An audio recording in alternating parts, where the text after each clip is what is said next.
স্বাগতম বন্ধুরা আরও একটি ব্লগ ভিডিওতে বিশপুর বাইলানি থেকে। আমি এমডি আনিসুর চলে এসেছি সেই মাটির দোতলা বাড়িতে।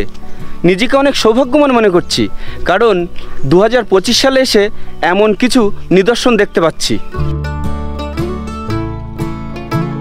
দোতলা মাটির বাড়িটি গ্রামীণ স্থাপত্যের এক অসাধারণ উদাহরণ। এই বাড়ির বিশেষত্ব হলো এটি সম্পূর্ণ মাটি ও খড় দিয়ে তৈরি, যা গরমে ঠান্ডা রাখে আর শীতে উষ্ণতা দেয়।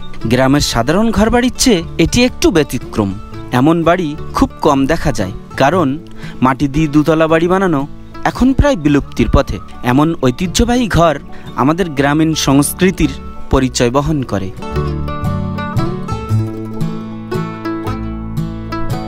কাকু, এই বাড়িটা কি আপনার? হ্যাঁ, আমার। আপনার নাম কি?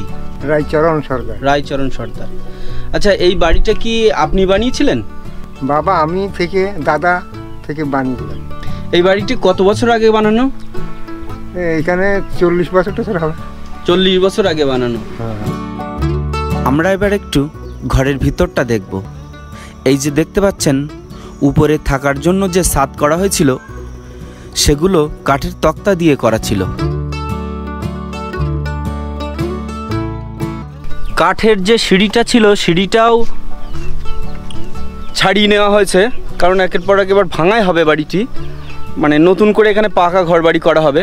দুঃখের বিষয় হচ্ছে দোতলায় উঠতে পারলাম না, কারণ এখন অনেক জায়গায় ফেটে গেছে, মানে যখন তখন বাড়িটি ভেঙে পড়তে পারে।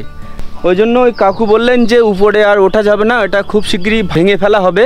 আজকের মতো গুড বাই, দেখা হচ্ছে পরের ব্লগ ভিডিওতে। ভিডিওটি ফেসবুকে ফলো করে রাখবেন, ইউটিউবে দেখলে সাবস্ক্রাইব করে রাখবেন। So by.